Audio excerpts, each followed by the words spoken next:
أعوذ بالله من الشيطان الرجيم. بسم الله الرحمن الرحيم. قل لو كان البحر مدادا لكلمات ربي لنفد البحر قبل أن تنفد كلمات ربي ولو جئنا بمثله مددا. قل إنما أنا بشر مثلكم يوحى إلي أنما إلهكم إله واحد فمن كان يرجو لقاء ربه فليعمل عملا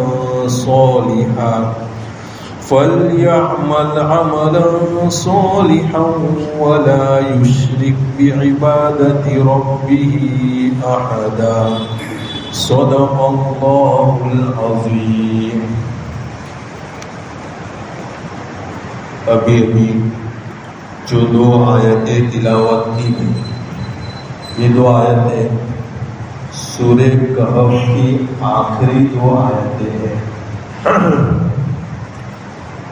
جس کا ترجمہ یہ ہے: اے نبی جی آپ کہہ دیجیے کہ اگر سمندر کو سیاہی بنا دیا جائے تاکہ وہ آپ کے رب کے کلمات کو لکھے، تو ایک وقت وہ آئے گا کہ سمندر ختم ہو جائے گا، لیکن آپ کے رب کے کلمات ختم نہیں ہوں گے، اگرچہ ہم ان سمندر کے مانند دوسرے سمندروں کو بطور مدد لے آئے. جیسا کہ اس سورت کے شروع میں شان نزول میں یہ بتایا گیا تھا کہ کفار قریش نے یہودیوں سے مشورہ کرنے پر نبی کریم صلی اللہ تعالی علیہ وسلم سے 3 سوال پوچھے تھے. نبی کریم صلی اللہ تعالی علیہ وسلم نے ان تینوں سوالوں کے جواب دیے. اب اللہ تبارک و تعالیٰ یوں فرماتے ہیں کہ کفار، اے لوگوں آپ یہ مت سمجھنا کہ جو آپ کو آپ کے سوال کا جواب دیا گیا ہے وہی اللہ تبارک و تعالیٰ کا علم ہے، یعنی اتنا ہی اللہ تبارک و تعالیٰ کو علم ہے. نہیں، بلکہ اللہ کا جو علم ہے وہ لامحدود ہے. اور لامحدود کتنا ہے تو انسانوں کو سمجھانے کے لیے ایک مثال کے طور پر بتایا کہ دنیا میں جتنے بھی سمندر ہیں ان سمندر میں جتنا بھی پانی ہے ان پانی کو سیاہی بنا دیا جاوے اور پھر اس پانی کو سیاہی بنا کر ایک قلم میں رکھ کر اللہ کی جو صفات ہیں، اللہ کے جو صفات کمالیہ ہے، صفات ظاہریہ ہے، ان صفات کو لکھا جائے تو ایک وقت وہ آئے گا کہ یہ سمندر کا پانی جو سیاہی بنا ہوا ہے وہ ختم ہو جائے گا، لیکن اللہ تعالیٰ کا علم ختم نہیں ہوگا. پھر اور مزید سمندر کو لایا جائے اور پھر ان کو بھی لکھا جائے. سمندر کے سمندر ختم ہو جائیں گے، لیکن اللہ کا جو علم ہے وہ علم ختم نہیں ہوگا. ہم نے تمہارے سوالوں کے جواب جو دیے وہ حجت کو تام کرنے کے لیے، تاکہ کل اٹھ کر جب ہم تمہارے لیے جہنم کا فیصلہ کریں تو تم یہ نہ کہہ سکو کہ اس نبی نے ہمارے سوال کے جواب نہیں دیے تھے، ہم اس کو کیسے نبی مانیں. تو یہ حجت کو تام کرنے کے لیے میں نے تمہارے سوالات کے جواب دے دیے. ایمان لانا نہ لانا یہ تمہاری مرضی ہے، اللہ تبارک و تعالی تمہارے کفر سے بے نیاز ہے. تو یہ ایک آیت تھی.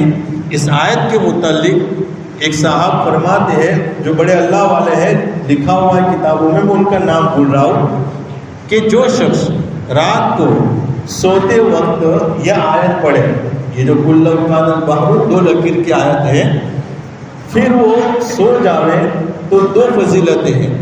ایک تو یہ ہے کہ اگر کوئی شخص رات کو سوتے وقت یہ ایک آیت پڑھے اور وہ صبح جتنے بجے اٹھنے کی نیت کرے گا اللہ تبارک و تعالیٰ اس کو اس وقت اٹھا دے گا. گویا کہ آیت الارم.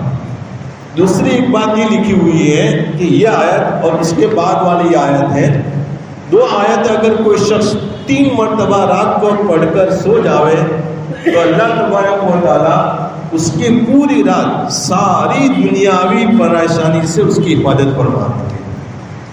آج بس اوقات ہم سنتے ہیں کہ ایک آدمی ہے اچھا سا ہٹا کٹا رات کو سویا ہے اور صبح پھلا تکلیف ہو گئی، صبح پھلا تکلیف ہو گئی، صبح پورا تکلیف ہو گئی. تو اس سلسلے میں ہمیں چاہیے کہ اس آیت کو خاص یاد رکھیں. اور میں نے تو اس سے پہلے بھی بتایا تھا کہ سورہ کہف کی آخری 10 آیتیں اگر کوئی شخص حفظ سے یاد کر لے تو دجال کی فتنوں سے محفوظ رہے گا، اور جو شخص دجال کی فتنوں سے محفوظ رہ گیا تو اس کا ایمان باقی رہے گا. تو ایک آیت میں اللہ تبارک و تعالیٰ یہ فرماتے ہیں، پھر آگے فرمایا اے نبی جی آپ کہہ دیجئے کہ میں تمہارے ہی مانند انسان ہوں، مجھ پر وحی کی جاتی ہے. یہ لوگ کہتے تھے کہ نبی تو کیسا ہوتا ہے، نبی یہ ایسا نبی نہیں ہوتا یأکل الطعام کہ جو کھانا کھاتا ہو، ویمشی فی الاسواق جو بازار میں گھومتا ہو. تو فرمایا کہ نبی آپ کہہ دیجئے کہ جیسے تم انسان ہو میں بھی انسان ہوں، فرق مجھ میں اور تم میں اتنا ہے کہ مجھ پر اللہ تبارک و تعالیٰ کی طرف سے وحی نازل ہوتی ہے جو تم پر نہیں ہوتی ہے، اور یہ وحی بھی مجھ پر اللہ کی طرف سے نازل ہوتی ہے، اس میں میرا کوئی اختیار نہیں ہے. اسی لیے جب کفار قریش نے 3 سوال کیے تو فوراً دوسرے دن وحی نہیں آئی، جس کی وجہ سے کفار قریش آپ صلی اللہ تعالیٰ علیہ وسلم کو پریشان کرنے لگے، ستانے لگے. 15 دن کے بعد وحی نازل ہوئی. یہ بھی وحی نبی کے سچے ہونے کی علامت ہے، اس لیے کہ اگر نبی بناوٹی ہوتے تو دوسرے ہی دن آپ کے سوالات کا جواب دے دیتے. 15 دن انتظار کرنے کی کیا بات تھی؟ لیکن چونکہ وحی کا آنا یہ نبی کے اختیار میں نہیں ہے، یہ اللہ تعالیٰ کے اختیار میں ہے کہ وہ جب چاہے اپنے نبی پر وحی نازل فرماتا ہے، اور بہت ساری چیزوں کی وحی نازل فرماتا ہے. لیکن ان چیزوں میں سے سب سے بنیادی چیز جس کے اللہ تبارک و تعالیٰ نے نبی کریم صلی اللہ تعالیٰ علیہ وسلم پر وحی نازل فرمائی ہے وہ یہ ہے انما الہکم الہ واحد، کہ تمہارا معبود ایک معبود ہے، یعنی توحید، کہ ایک اللہ ہی کو پوجو، ایک اللہ ہی کی عبادت کرو، اس کے سوا کوئی معبود نہیں. فمن کان یرجو لقاء ربہ، جو شخص چاہتا ہے کہ اپنے رب کی ملاقات کی امید رکھے، اس کو چاہیے کہ وہ نیک اعمال کرے اور اپنے رب کی عبادت کے ساتھ کسی کو شریک نہ کرے. دیکھیے شرک جو ہے نا اس کی 2 قسم ہے. شرک 2 طریقے کا ہوتا ہے، ایک ہوتا ہے چھوٹا شرک، ایک ہوتا ہے بڑا شرک. بڑا شرک کہ آدمی اللہ کو چھوڑ کر کسی اور کی عبادت کرے. وہ ضرورتیں جو صرف اللہ پوری کرتا ہے، آدمی کسی اور کے سامنے ان ضرورتوں کا سوال کرے. مثال کے طور پر اولاد دینا یہ صرف اللہ ہی دیتا ہے، اللہ کے علاوہ کسی کے اندر طاقت نہیں ہے. اور آدمی جو ہے پھولا پیر صاحب کو یا پھولا صاحب کو اولاد دینے والا سمجھتا ہے. انسان کو مصیبت کے حالت میں مدد کرنے والا صرف اللہ تعالیٰ ہے، اور انسان اپنے کسی پیر کو یہ سمجھتا ہے کہ یہ میری مدد کریں گے. تو دیکھیے یہ شرک جو ہے نا وہ شرک اکبر یعنی بڑا شرک ہے، یہ کسی بھی حال میں معاف نہیں ہے، اس لیے کہ اس میں اللہ تبارک و تعالیٰ کے ساتھ تم کسی اور کو شریک کر رہے ہیں. ایک شرک ہے چھوٹا شرک. چھوٹا شرک کہتے ہیں کہ آدمی نیک اعمال کرتا ہے، کوئی بھی نیکی کا کام کرتا ہے، کوئی بھی چاہے وہ چھوٹا نیکی کا کام ہو بڑا نیکی کا کام ہو، تو اس نیکی کے کام میں اس کی نیت یہ ہوتی ہے کہ میں نیکی کا کام اس لیے کرتا ہوں، جیسے کہ میں نماز پڑھتا ہوں تو میں نماز اس لیے پڑھتا ہوں تاکہ لوگ مجھے نمازی کریں. تو یہ شرک جو ہے وہ چھوٹا شرک ہے. یہ آیت میں یہ فرمایا گیا ہے کہ جو شخص اللہ سے ملاقات کی امید رکھتا ہے، یعنی اللہ سے جنت میں داخل ہونا چاہتا ہے، تو اس کو چاہیے کہ وہ اپنے آپ کو بڑے شرک سے بھی پاک کرے اور چھوٹے شرک سے بھی پاک کرے۔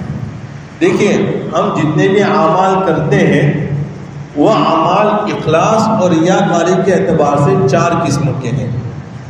ایک شخص کوئی عمل کرتا ہے تو شروع سے لے کر، یعنی جب عمل شروع کرتا ہے اس عمل کے ابتدا سے لے کر اس عمل کی انتہا تک اس کی نیت اخلاص ہوتی ہے کہ محض میں اعمال صرف اور صرف اللہ ہی کے لیے کرتا ہوں، تو یہ اعمال سب سے اعلیٰ کوالٹی کا عمل ہے۔ اور اسی کے متعلق حدیث میں آئے نبی کریم صلی اللہ تعالیٰ علیہ وسلم نے ارشاد فرمایا کہ قیامت کے دن جب حشر کا عالم ہوگا، ہر آدمی پریشان ہوگا اور سورج کی تپش اتنی ہوگی کہ کوئی گھٹنوں تک تو کوئی کمر تک تو کوئی پورا کو پورا پسینے میں ہوگا، اس وقت ایک سایہ ہوگا، وہ اللہ کے عرش کا سایہ ہوگا، اور 7 طرح کے لوگ ایسے ہوں گے جو اس سائے کے نیچے ہوں گے، اور جہاں لوگ سورج کی گرمی سے تڑپ رہے ہوں گے یہ 7 لوگ اللہ کے عرش کی ٹھنڈک میں رہیں گے۔ اور ان 7 لوگوں میں سے ایک وہ شخص بھی ہوگا جس نے کوئی چیز خیرات کی اور ایسے خیرات کی کہ اس کے بائیں ہاتھ میں اس چیز خیرات کی اس کے دائیں ہاتھ کو پتہ نہیں چلا، تو وہ شخص پہلی قسم کہ کسی بھی عمل کو شروع کرے تو ابتدا سے لے کر اس کی نیت صرف یہ ہو کہ یہ کام میں صرف اللہ کی رضامندی حاصل کرنے کے لیے کرتا ہوں، اور یہ نیت اس کی آخر تک رہے۔ دوسرا وہ شخص کہ جو کوئی عمل شروع کرے تو ابتدا سے لے کر انتہا تک اس کی نیت مخلوق کو دکھانے کے لیے ہو۔ نماز پڑھتا ہے اس لیے نماز پڑھتا ہے کہ میں نمازی کہلاؤں، خیرات کرتا ہے اس لیے کرتا ہے تاکہ میں سخی کہلاؤں۔ ایک حدیث میں ہے ایک شخص کے بارے میں اللہ کے نبی صلی اللہ تعالیٰ علیہ وسلم سے پوچھا گیا کہ اللہ کے نبی صلی اللہ تعالیٰ علیہ وسلم ایک شخص جو ہے جہاد کرتا ہے لیکن جہاد اس لیے کرتا ہے تاکہ وہ مجاہد کہلاوے، تو کیا اس کا یہ جہاد کرنا قبول ہوگا؟ تو نبی کریم صلی اللہ تعالیٰ علیہ وسلم خاموش رہے اور یہ آیت نازل ہوئی وَلَا يُشْرِكْ بِعِبَادَةِ رَبِّهِ أَحَدًا۔ پھر ایک روایت میں ہے کہ ایک شخص جو تھا، ایک صحابی تھے، وہ نماز پڑھتے تھے، روزہ رکھتے تھے، صدقہ خیرات کرتے تھے، لیکن جب کوئی ان کی تعریف کرتا تھا اس بات پر کہ ہاں آپ تو بہت بڑے نمازی ہیں، آپ تو بہت صدقہ خیرات کرتے ہیں، تو وہ اور خوش ہوتے تھے اور مزید نماز پڑھتے تھے، مزید روزہ رکھتے تھے اور مزید خیرات کرتے تھے۔ تو یہ جو شخص ہے کہ جو پورا کا پورا عمل اس کا مخلوق کے لیے ہوتا ہے، تو اس کے متعلق یہ حدیث میں آتا ہے کہ قیامت کے دن جب حشر کا عالم ہوگا تو ایک منادی اعلان کرے گا کہ لوگوں جس نے اللہ تبارک کوئی بھی عمل اللہ کے علاوہ کسی اور کے لیے کیا ہو تو اللہ شرکا کے شرک سے بے نیاز ہے، اس کو چاہیے کہ اپنے عمل کا بدلہ اس آدمی سے لے لے جس کے لیے اس نے وہ عمل کیا۔ اللہ ہم سب کی حفاظت کرے۔ تو اس کے متعلق آتا ہے کہ قیامت کے دن 3 لوگوں کو جمع کیا جائے گا، ایک قاری کو، ایک مجتہد کو اور ایک سخی کو۔ پھر اللہ تعالیٰ ان کے سامنے اپنی نعمتیں گنوائیں گے۔ اللہ تعالیٰ فرمائیں گے قاری سے میں نے تجھے اچھی آواز دی تھی، تجھے علم دیا تھا، تو نے کیا کیا؟ اللہ کہے گا اللہ تعالیٰ میں نے تیرے اس علم کو، تیری اس آواز کو لوگوں کے سامنے قرآن کی تلاوت کر کر، لوگوں کو دین کی دعوت دے کر، لوگوں کو نیک باتیں بتا کر اس کو صرف کیا۔ اللہ نے کہا جھوٹ بول رہا ہے، تو نے یہ کام لوگوں کی اخلاص، لوگوں کی رضامندی کے لیے کیا۔ شہید کو بلایا جائے گا، پھر وہ کہے گا کہ اللہ میں نے جہاد کیا تاکہ تو راضی ہو جاوے۔ اللہ کہے گا جھوٹ بولتا ہے، تو نے لوگوں کی رضامندی کے لیے کام کیا۔ مالدار کو بلایا جائے گا، یہ اللہ میں نے فلاں غریب کی مدد کی، فلاں غریب کی مدد کی۔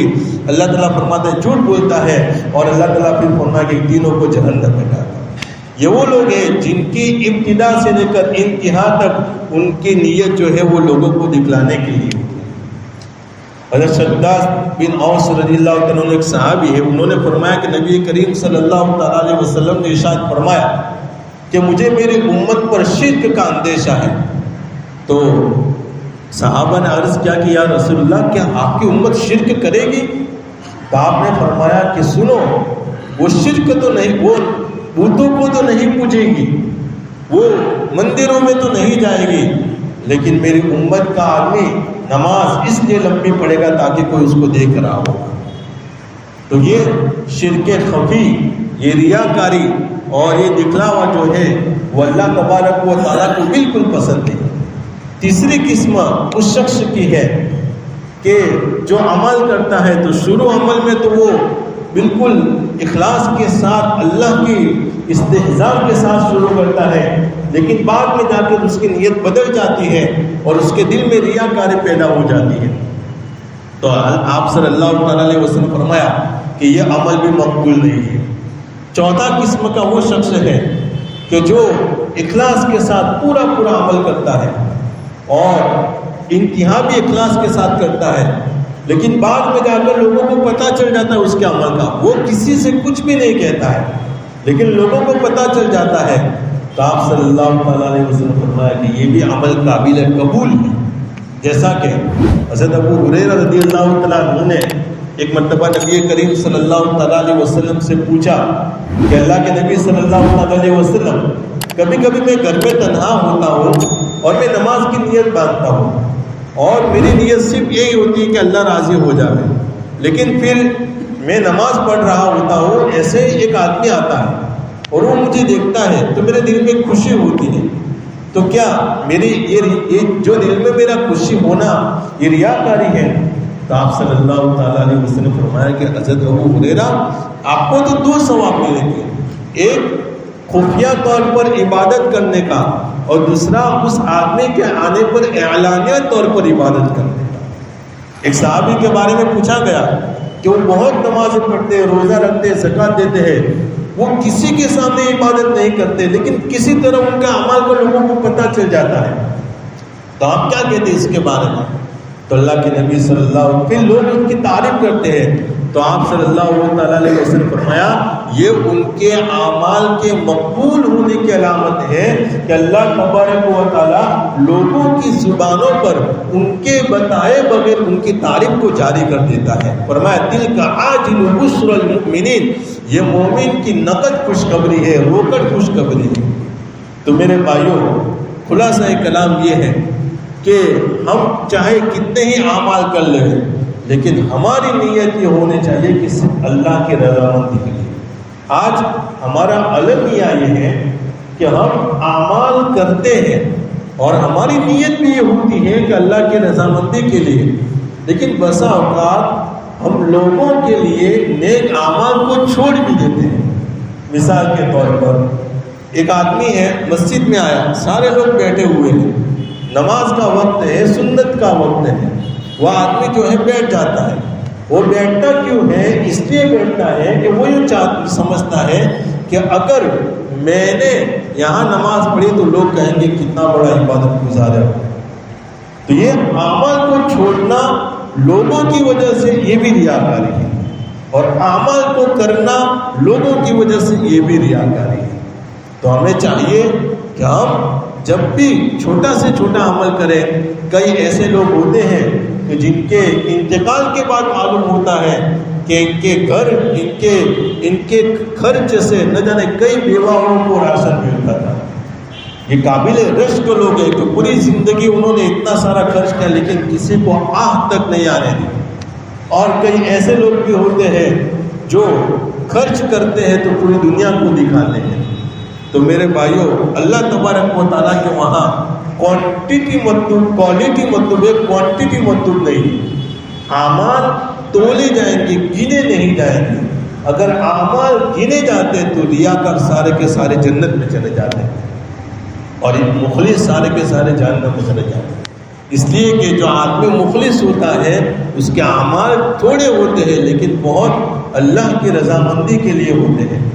تو اسی کے ساتھ یہ سورہ کہف جو ہے وہ ختم ہوئی، اور اس سورت کے متعلق جو ہے سورت کے شروع میں بھی یہ بتایا گیا تھا کہ سورت کے کافی فضائل ہے، اور واپس ایک مرتبہ آپ کے سامنے یہ بات رکھی جاتی ہے کہ یہ سورت بڑی دجال کے فتنوں سے حفاظت کے لیے بڑی بابرکت اور بڑا ہتھیار ہے.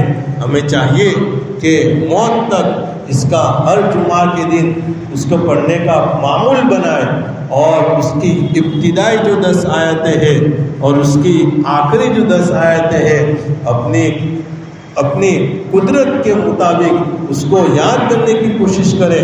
اگر ہم سے یاد نہیں ہو سکتی ہے تو اندر دیکھ کر پڑھنے کا روزانہ کا معمول رکھے، اس لیے کہ یہ ایسا خطرناک فتنہ ہے کہ خود نبی کریم صلی اللہ تعالی علیہ وسلم نے اس فتنے سے بچنے کی دعا مانگی ہے. اللہ تبارک و تعالی ہماری حفاظت فرمائے. ایک دعا جو ہے حضرت ابوبکر صدیق رضی اللہ تعالیٰ عنہ کی روایت ہے کہ جس میں نبی کریم صلی اللہ تعالیٰ علیہ وسلم نے فرمایا کہ قیامت کے دن اللہ تبارک و تعالیٰ ریاکار کے اعمال کو قبول نہیں کرے گا. پھر آپ نے ایک دعا فرمائی کہ یہ دعا روزانہ 3 مرتبہ پڑھ لیا کرو تو انشاءاللہ تعالیٰ اگر تمہارا کوئی عمل ریاکاری والا ہو گیا تو اللہ تعالیٰ اس کو معاف فرما دیں گے. لیکن اس کا مطلب یہ نہیں کہ ہم ریاکاری والے عمل کرتے رہے. ہماری نیت یہ ہونی چاہیے کہ جب بھی کوئی عمل شروع کرے پہلے دل سے پوچھے کہ میں عمل کس کے لیے کر رہا ہوں. جس کو کہتے ہیں دل کو ٹٹولنا، اپنے دل کو ٹٹولے. تو ایک دعا ہمارے نبی کریم صلی اللہ تعالیٰ علیہ وسلم نے فرمائی، اللہم انی اعوذ بک من ان اشرک بک شیئا وانا اعلم واستغفرک لما لا اعلم. اگر ہمیں عربی الفاظ یاد نہ رہتے ہو تو اردو میں بھی دعا کر سکتے ہیں کہ اللہ میں تیری پناہ چاہتا ہوں اس بات سے کہ میں تیرے ساتھ شریک کروں اور میں جانتا ہوں کہ یہ غلط کام ہے، یعنی میں کسی اور کو بتانے کے لیے کر رہا ہوں. ایسے اعمال سے اللہ میں تیری پناہ چاہتا ہوں اور میں تیری مغفرت چاہتا ہوں اس کام سے جس کو میں نہیں جانتا ہوں. یعنی انجانے میں اگر میرے کسی عمل میں شرک پیدا ہو جاتا ہے تو اس پر بھی تو میری پکڑ نہ فرمانا اور تم مجھے معاف فرما دینا. اور اگر جان بوجھ کر میں کوئی اعمال کرنا چاہوں تو اللہ اس وقت تو مجھے اپنے اس اعمال سے کرنے سے بچا لینا. اللہ تبارک و تعالی ہمیں کہنے سننے ادا کرنے کی توفیق نصیب فرمائے.